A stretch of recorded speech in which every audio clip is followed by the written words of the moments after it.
Hi, welcome to my channel. இன்றைக்கி ரொம்ப சாஃப்டான ஒரு பனானா கேக் எப்படி பண்ணலாம் அப்படிங்கிறது பார்க்கலாங்க.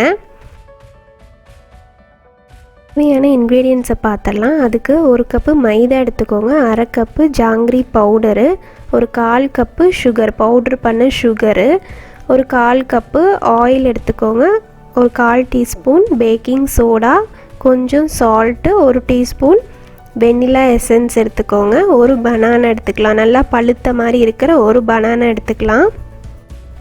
இப்போ ஃபஸ்ட்டு இந்த பனானா நல்லா கட் பண்ணி ஒரு சின்ன சின்ன பீஸாக கட் பண்ணி அதை நல்லா மேஷ் பண்ணி வச்சுக்கோங்க.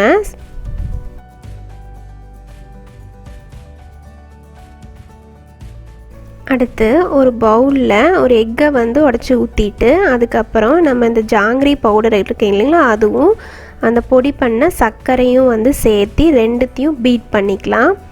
நல்லா மேலே அந்த நுர வர்ற வரைக்கும் நல்லா ஃப்ளஃபியாக பீட் பண்ணிக்கோங்க.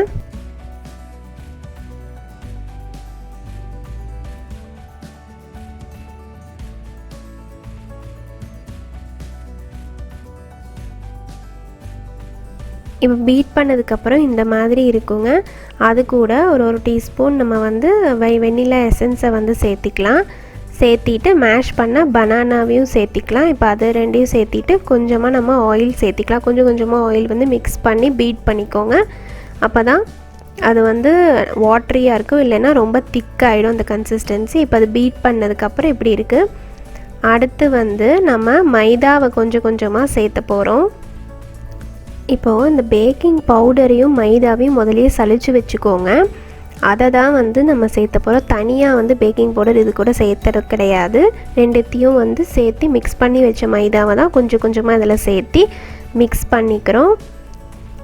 அதுக்கப்புறம் நம்ம கொஞ்சம் வச்சுருக்கிற பாதாமியும் பிஸ்தாவையும் சேர்த்திக்கிறோம். இப்போது நான் முதலையே இந்த பேனில் பட்டர் தடவி வச்சுருக்கேன். இப்போ அதில் தான் நான் ப்ரிப்பேர் பண்ண இந்த பேட்டரை நம்ம ஊற்ற போகிறோம். இந்த கன்சிஸ்டன்சியில் தாங்க இருக்கணும். ரொம்ப திக்காக இருந்தால் கேக்கு சாஃப்டாக வராது.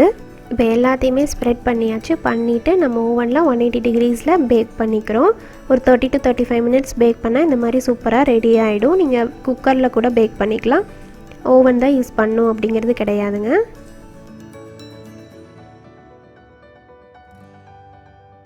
இந்த ரெசிபி உங்களுக்கு பிடிச்சிருந்தா கண்டிப்பாக லைக் பண்ணுங்கள், ஷேர் பண்ணுங்கள், மறக்காமல் எங்கள் சேனலுக்கு சப்ஸ்கிரைப் பண்ணுங்கள். பாருங்கள் எவ்வளோ சாஃப்டாக இருக்குது கேக்குன்னு சொல்லிட்டு. கண்டிப்பாக இதை செஞ்சு பார்த்துட்டு எப்படி இருக்குதுன்னு சொல்லிவிட்டு கமெண்ட் பண்ணுங்கள். தேங்க்யூ.